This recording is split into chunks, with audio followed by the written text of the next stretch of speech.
Hey, the psalmist said, I will make the godly in the land my heroes. There's something about righteousness and truth and sacrifice and courage and integrity and honesty. These are traits we used to value in people. In fact, these are heroic traits. And in our podcast today, we're going to talk about this trend in America for the last 50 or 60 years to attack founding fathers, attack anybody that would have been considered a hero in America. And more importantly, what is the effect of this toxicity? It's almost like an acid that erodes everything that we hold dear and true. And what is the long-term effects of a country that no longer celebrates anything? We're going to be talking about that in our podcast today as we deal with the important topic called venerating our heroes. And we'll highlight today why that is so very, very important. Join us today. You won't want to miss this podcast.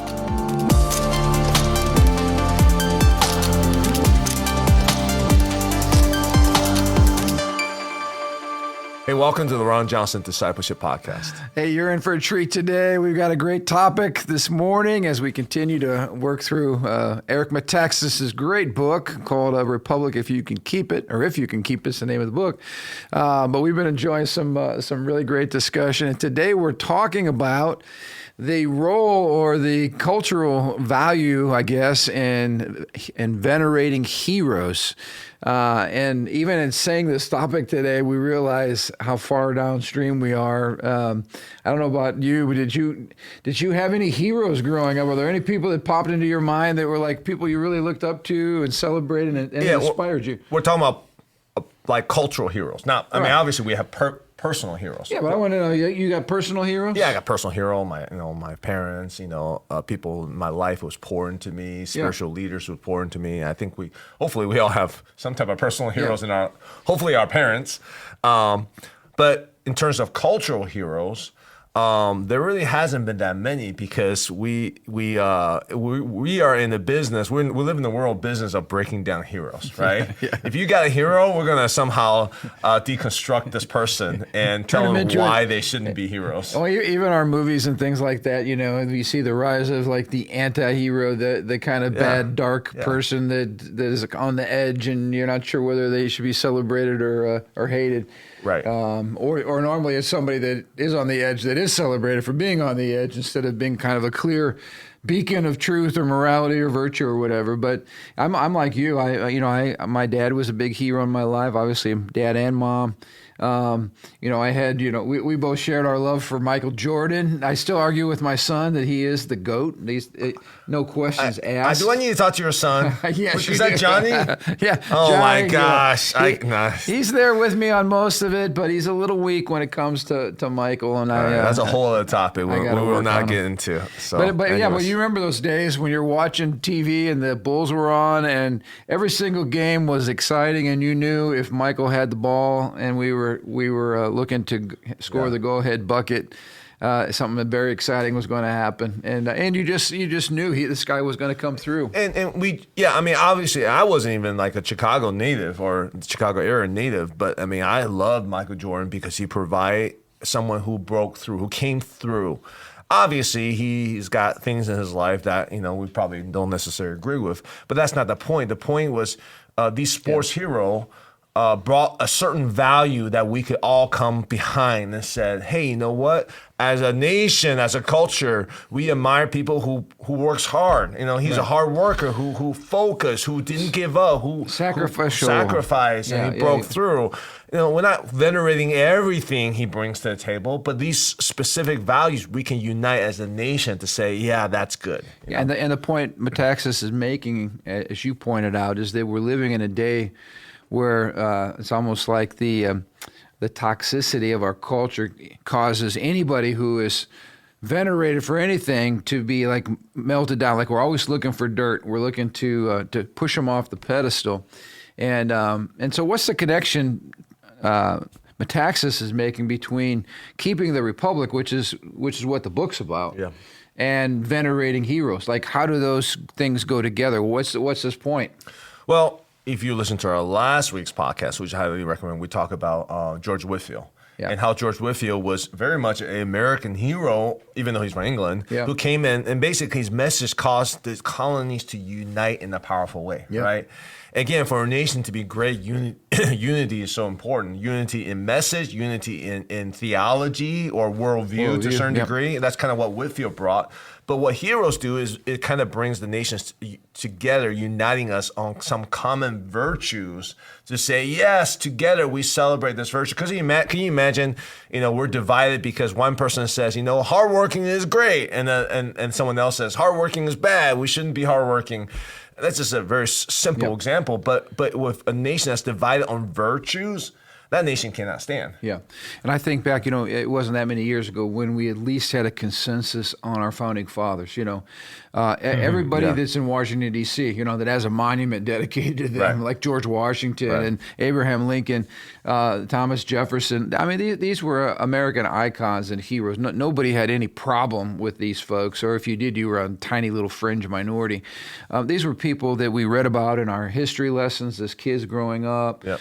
We talk about the legend again of George Washington cutting down the cherry tree and basically saying, I cannot tell a lie, and celebrating the fact that he was a person of integrity even as a young boy. Of course, all the military sacrifices when people shed their blood and give their lives, for our freedoms. I mean, these are things that inspire all Americans, or at least should inspire all Americans.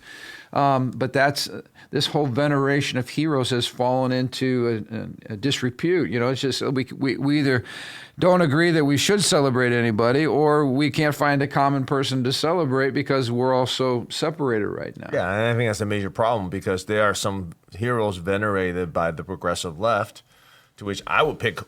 I would pick holes in their story and be like, well, yeah, they did this, but what about all these things? And there's heroes I celebrate, and others could say the same about me because we're such a divided nation. Yeah, there's hardly anyone that can truly unite us, that we can venerate, we can honor together. Yeah, we can all say that was an incredible accomplishment. Thank you. Yeah. And of course the problem is our inability to come together around these types of people causes a great vacuum. Because there's something about, a hero that pulls us all together, causes us to be on the same team, and really represents like who our core common identity is, as Americans. And this is what de Tocqueville referred to as habits of the heart. He talked about, going to church and certain values that we have, certain community functions that we all do together.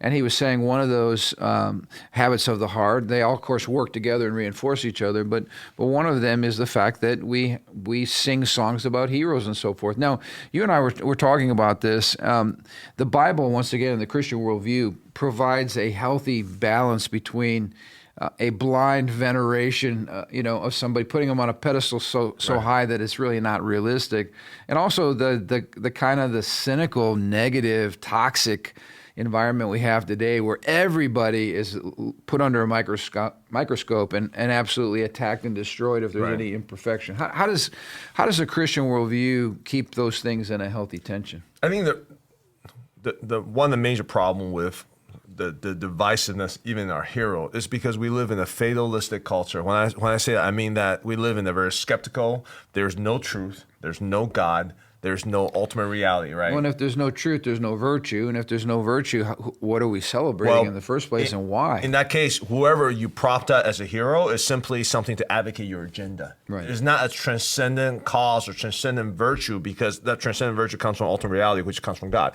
So when I say we're living in a fatalistic world, well, yeah, you propped up this hero because you just simply want to sell your message. And that's how I see many heroes, and probably how people see my heroes too. So it's kind of an identity politics thing. So you're going to find somebody that represents your cause or your identity or whatever, and then that person becomes... this person up. Yeah. Look at some of the Greta Thunberg or whatever. This teenage girl they prop up like she's a young lady. She's not a scientist. She's no expert in it. What virtue are you propping up right now? I mean, again, I can give you example, but the point I'm trying to make is, why are let's go back to biblical heroes. Now, outside of Jesus, we know theologically that and biblically that many of these heroes, all of these heroes, have flaws. We're flawed, yeah. And the Bible, and one of the reasons why Bible is so respected is because the Bible does not shy away from those flaws. Right. Some of these heroes that we love the most. Every person, we could just throw out a few. All right, I'll throw out one. Like the Apostle Paul. Well, in his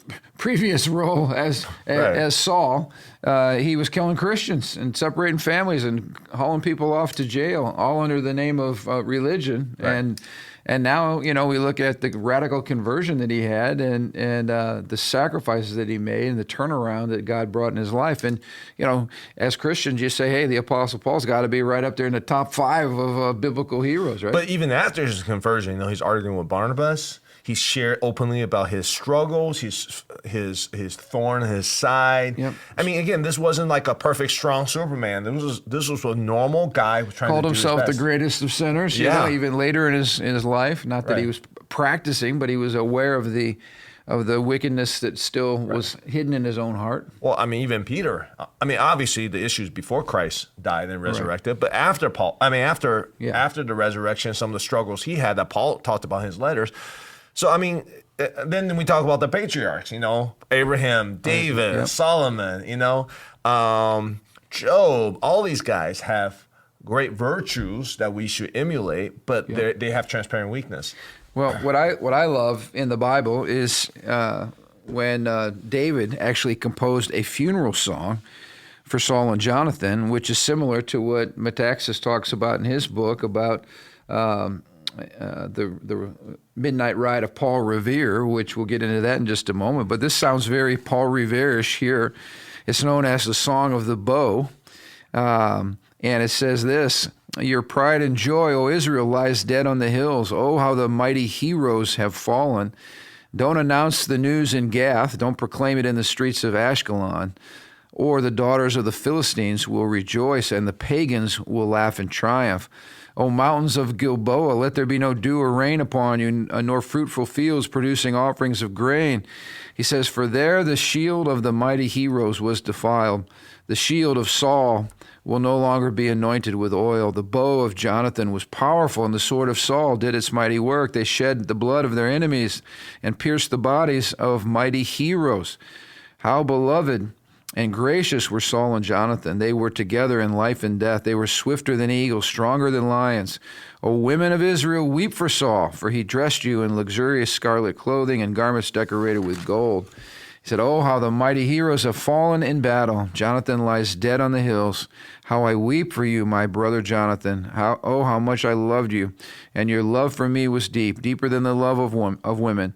Oh, how the mighty heroes have fallen. Stripped of their weapons, they lie dead. So here's a perfect example. David is writing this song to remember Saul and to basically celebrate Saul as a hero, even though Saul spent the last decade or more pursuing David, trying to kill him. But David didn't look at the negative aspects. He looked at the great attributes of Saul. And I think there's something to learn there. Of course, David and Jonathan, covenant brothers. But this is a perfect example of taking in written form, in poetic form, and putting it on paper for generations to read about the exploits of King Saul and his son Jonathan, so that all of this would become part of the history of Israel. They would celebrate the contributions of these two men for generations to come. That's really the purpose of literature, and the purpose of heroic literature is so that we tell why these folks should be celebrated. In this case, it was their leadership, their sacrifice for the nation. Their leadership caused great blessing to fall on the people, and these are things that they should be remembered for, not the character flaws which Saul had, especially in his later years, which were many. But we've kind of lost that today.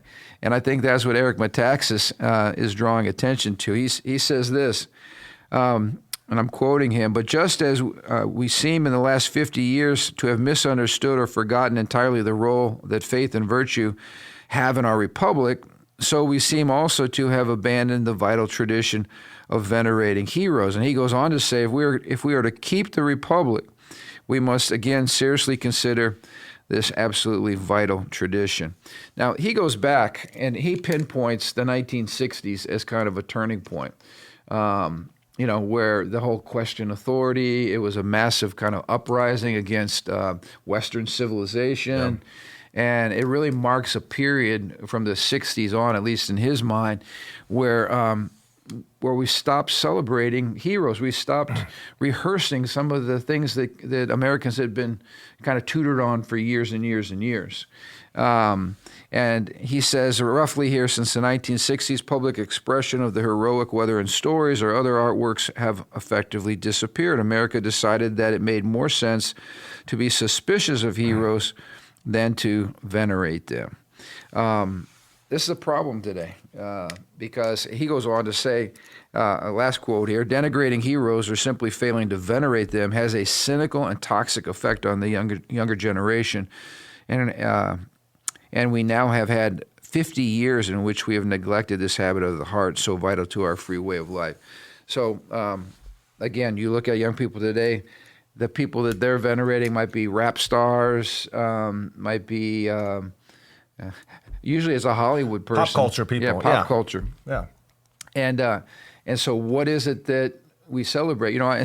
Side note here, I was watching a little clip yesterday. It just happened to be on the news. It was an interview with Jesse Jackson, Rainbow Coalition, founder and all of that, political activist. And he made a quote that I thought was absolutely ridiculous. He was saying that Colin Kaepernick, has not gotten his job back in the NFL, but that Colin Kaepernick will go down in the history as one of the most revered freedom fighters. And I'm sitting there going, freedom fighters? What freedom? Yeah. In other words, are we're gonna put up a statue of Colin Kaepernick? They probably will. Here's a young man that was adopted by a family who provided for all of his needs and raised him in a good home, I believe a Christian home. He has an incredible athletic background. He gets a job as a starting quarterback at the time for the 49ers. He's making millions of dollars, and he can't stand for the Pledge of Allegiance or for singing of the national anthem, and he's going down as a freedom fighter. I'm like, what freedoms have you been fighting for, and who took your freedoms? It seems to me like you're in the top 1% of all Americans, and certainly of all the world. And this guy's being still venerated by the left as somebody that's a hero. And I'm going, what is heroic about anything that this guy has ever done? It seems just the opposite. But this is where we are today. Well, Caitlyn Jenner being venerated for his transition to a woman, again, he's so heroic. The courage, courage. Yeah. And again, these are all things that's just like, that's why we're a nation. For me, this veneration thing is like, that's really not the issue, is how divided we are. It's all about rhetorics right now. It's not about any transcendent value, because you're going to degrade my heroes because they don't serve your ideology. And I'm going to do the same to yours because your heroes don't show the virtues that my heroes have. Yeah. And again, that's why, we go back to sports, because many times in sports, we're able to kind of bridge that neutrality a little bit, because we're not talking about your personal worldview. Yeah. We're just talking about your ability to win, right? But even in sports is interesting, because I remember when the public at large that was still operating from more of a Christian worldview would hold athletes accountable. They would say, "Hey, you're role models for young people." Yeah. Or in a sense, we're saying, "Hey, you're a hero in some kid's eyes. Right. Make sure that you conduct yourself in a way that young people consider you, a role model. They'll follow your behavior." And it was interesting, because being called a role model in the earlier years would have been a compliment. Like if someone says, "Hey, you're a role model," wow, that means I have a degree of influence. It means younger generation or kids are wanting to emulate me. And I noticed there was just this pushing away. People would say, "Hey, I'm a pro football player. I never signed up to be a role model." In other words, I'm not going to embrace virtue. I'm not going to embrace a lifestyle that I would believe is being watched by younger people, and that I would say, "Hey, do what I'm doing. Don't put me into that. I don't want that kind of burden or that kind of pressure." And like I said, it was just a radical shift, because that if you were a role model in previous generations, that meant you were a person of virtue, a person of strength, a person of character, somebody that people wanted to be like. And now I've noticed people really run from that, and they just flat out say, "I'm not a role model. I'm a baseball player. I'm not a role model. I'm a basketball player," whatever. And certainly in our popular music culture, promoting all kinds of behaviors now in popular culture that we would look at and say, that's not something we want to emulate at all.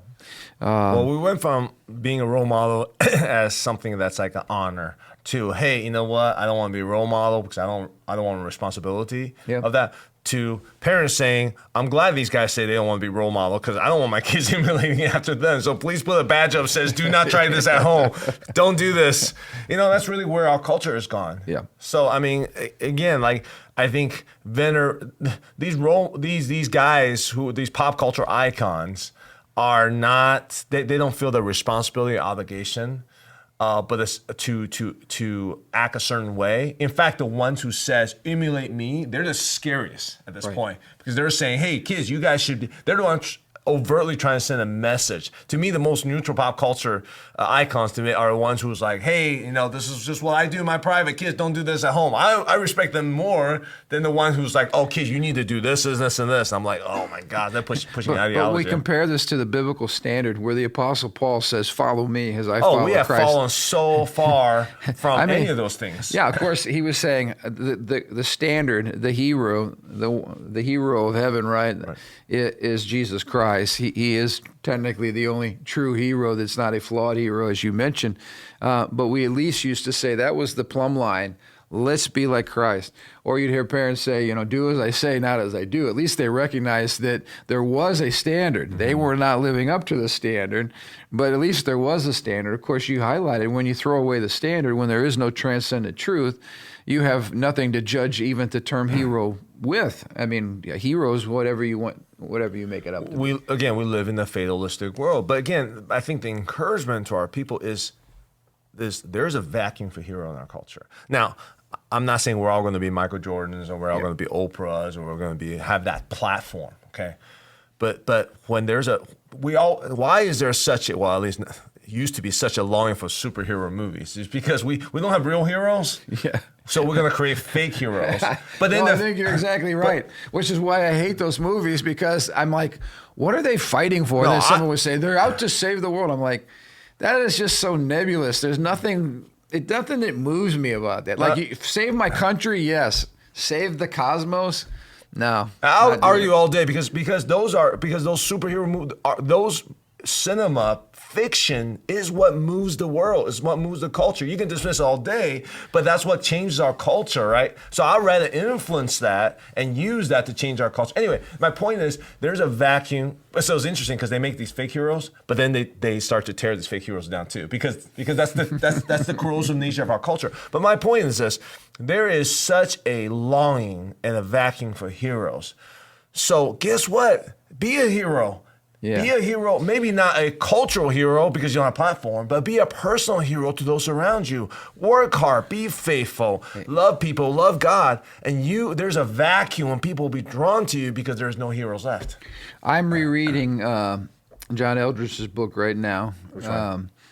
Oh my God. The one before that. Wild at Heart. Wild at Heart, yeah. Great book. And I just got through the first chapter again, but he says, in the soul of every man, every man has a battle to fight, a cause, a beauty to rescue. A beauty to rescue.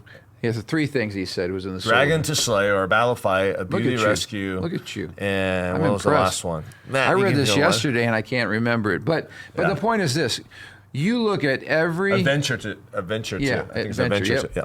You look at every movie that guys like. Yeah. All right, Braveheart. Gladiator. Yeah. I mean, all the top movies that on the guys' list, okay?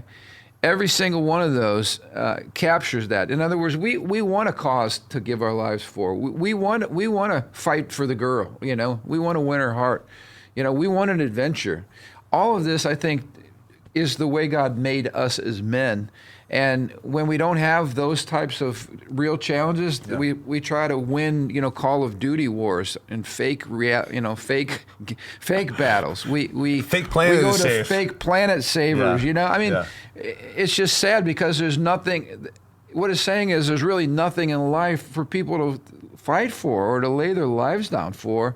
I think of even in Christendom, so to speak, we valued missionaries who went to faraway places and endured incredible sacrifice for the sake of the gospel. I mean, these people spawned an entire missions movement because young people said, wow, there's a cause to live for. I'm not just trying to level up in Call of Duty. I mean, I'm out to actually really save people, lead people to Christ, make an impact in their lives, change, make history. And I feel like the farther our culture drifts, the more we get into fake and phony and no heroes at all, and just this cynical, toxic, what difference does it make? Everybody's a liar, everybody's a cheat, everybody's doing it. It just continues to erode until you just have this very dark, negative place. And I guess that's what Metaxas is saying. If America doesn't arise from this, if there's not any true heroes that we can all go, wow, that's amazing. Like today, if you said someone's going to go out and give their life for their country, die for America, to save America, those people in many cultures or many parts of American society would be ridiculed and mocked. Like, you're stupid. Why did you do that? And that's really a sick place to be. So in the time we have left, he brings up Nathan Hale as an example, the great American patriot. And on the campus of Yale, which is where Eric Metaxas went to school, there is a very prominent statue of Nathan Hale. He was only 24 years old. He was in the prime of his life. He's standing in the statue with his arms tied behind his back. He's got his feet tied, and he's getting ready to make his famous statement. I regret that I have only one life. Yeah, he was a soldier in the Revolutionary War. Soldier. Got captured by the British. Captured. He was a spy for George Washington, and the British wanted to make an object lesson out of him. And they said that the British soldiers were so moved by the tranquility in the moment of getting ready to be hanged, his tranquility, his poise, his willingness to lay his life down joyfully, as it were, for his country, and his regret that he only had one life to give. I mean, the British are looking at him like, this is an amazing young man, but it was a hardened British officer who wanted to make a role model out of this guy, or an example out of this guy. So they hung him right there in the orchard and left his body to be eaten by the animals. He wasn't given a Christian burial or a decent burial, and so they have this statue on the campus of Yale to remind people that it was young men like this, college-age young men, who gave their lives so that all of you folks at Yale could have a great education and experience, the American dream, but also that it would inspire them that there are things that are worth fighting for and even worth dying for. And so his point was, years later, one of the classes came out with a bobblehead doll of Nathan Hale, and he was shocked by it because he's like, why would you take somebody who paid the ultimate sacrifice and turn him into a goofy little bobblehead doll? And the whole point he made in that example is, he says the statue was put there to help Americans and young Yale men in particular to think of the heroic sacrifices that had been made for them, so that they would be grateful for those sacrifices, and so that they would themselves be inspired to make similar sacrifices. And so for Eric Metaxas, turning Nathan Hale's statue into a bobblehead was like a prophetic picture of what's happened to our culture. Like something like, what is sacred anymore? What is holy anymore? What is honorable anymore? Like, you don't take that guy, everything that he stood for, and turn it into some ridiculous little bobblehead. But his point was that's exactly what our culture has done to anything that is truly admirable or heroic. We degrade it and we treat it like it's no big deal. And then instead of it inspiring us to make sacrifices, we go the other route. We don't sacrifice, for anything. He said, heroes inspire us, and whenever our nation has faced a crisis, it has fallen to poets and sculptors and painters and songwriters, and later to filmmakers, to rally the nation to its feet and to inspire young men and women of the nation to do what they must. And he says, so by pushing away these common stories of our heroes, we have allowed ourselves to be drained of our very common identity as Americans. And unless we celebrate our common ideals and stories and our common story, he said, unless we are unified in celebrating these things, we can never appreciate who we are or what we have. That's a pretty strong language there, but I think it's right on. there has to be a unifying message that pulls people together and rallies people. And I'll just say this because we're about running out of time. But this movie, Sound of Freedom, that has taken Hollywood by storm. You know, you got Barbie, which is this ridiculous, kind of iconic movie about American culture, making all kinds of other woke statements in there. Barbie, and then you got a film that Disney did not want to produce, kind of exposing this wicked underbelly of child sex trafficking. And which one is doing better? Well, Barbie's doing pretty well, which says we're divided as a nation in terms of what we value and honor. But this other movie took the nation by storm because there's people that are really saying there are causes and important things worth fighting for. There is evil, there is good, and something about doing good in the face of evil and attacking evil is inspiring. I don't care who you are. It says, you know what, things matter. And I think it's been a tribute to truth itself that movie is going crazy, and that Americans are responding to it, in huge numbers. Now, we're very much a nation divided, but it gives me hope that people are still looking for good stories about things that matter and about, again, the battle between good and evil, and people that are willing to do good things and virtuous things and sacrificial things. Yeah. So I'm encouraged by that. Of course, Hollywood is tone deaf to all of it. Even when it's attached to money, they're still tone deaf. But even they're agenda driven. Even like the Sound of Freedom. I mean, we need producers. We need Christians. We need people who follow biblical worldview, because to make that movie is not just like one missionary go out and do something. It's a whole team, it's a whole production, and they had to fight through it. The movie was made years and years ago, and it was locked in production. And Disney kept it. They kept it instead of producing it. They kept it. Eventually, they sold it. I heard the story behind it. I mean, do you know how hard it was to get that movie into production? Right. Wow. And so. But what's surprising to me, well, I guess it's not surprising, is that movie is still considered divisive today. You would think that would be a no-brainer, right? Oh, absolutely. You would think that would be a uniting factor. Everybody should agree. But if that movie's divisive, look at what is the state of our nation. Even the left has only one moral code as it relates to sex, and that is consent, right? I mean, there are no moral boundaries. Just if you consent, then it must be okay. This is clearly a situation where these children who are sex trafficked, there's no consent involved. They're kidnapped. The left can't even get on board with that. But that message is not as important as the bigger message they perceive from the movie, which is what they sing is a conservative, overarching Christian undertone message, especially represented by Jim Caviezel, who represents that. So again, that message get trumped by the personality and what they represent, because it's divisive. Right. It's like, yeah, they're a good player, but that's your team. Right, wrong team. Wrong team.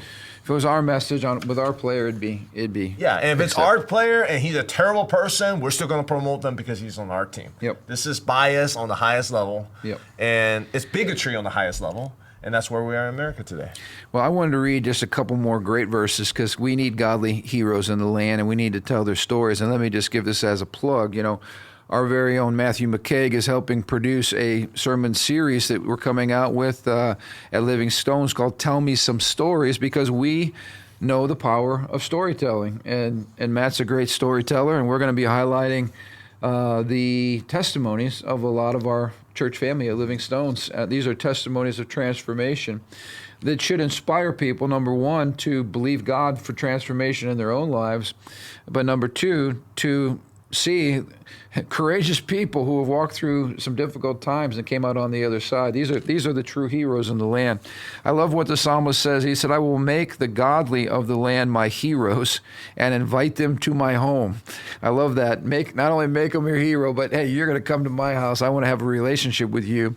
And I love Psalm 16, verse 3. The godly people in the land are my true heroes. I will take pleasure in them. Isn't that good? So we need to teach our children to love and to celebrate righteousness, to to have heroes in their own heart, not only Bible heroes, but there should be local church heroes, people that young people can look up to and say, I want to live my life like that. I want to make that kind of impact with my life. Well, I'm hoping the parents will be their hero, especially for Christians. I think that's a lot of times that's the problem is the kids can't even look up to their own parents. That's the starting point. That's but, the starting we need point, role right? models, and certainly dad and mom are role models number one, on the list. But there should be people in our lives, modern day people, that we should say, I value that. I appreciate that person's sacrifice. Right. I appreciate their dedication, their passion for the Lord, whatever it is, So we need to raise up some heroes. So anyway, tune in, if you would, at our Living Stones site, lstones.org. We're going to be starting a really cool series. In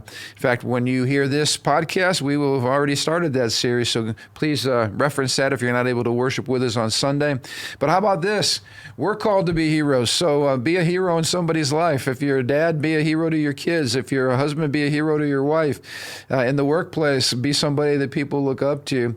And let's continue to tell the great stories of people who should be celebrated. That's the key to keeping this great republic. We need common stories about common people, everyday ordinary people who are making extraordinary sacrifices for the good of our nation.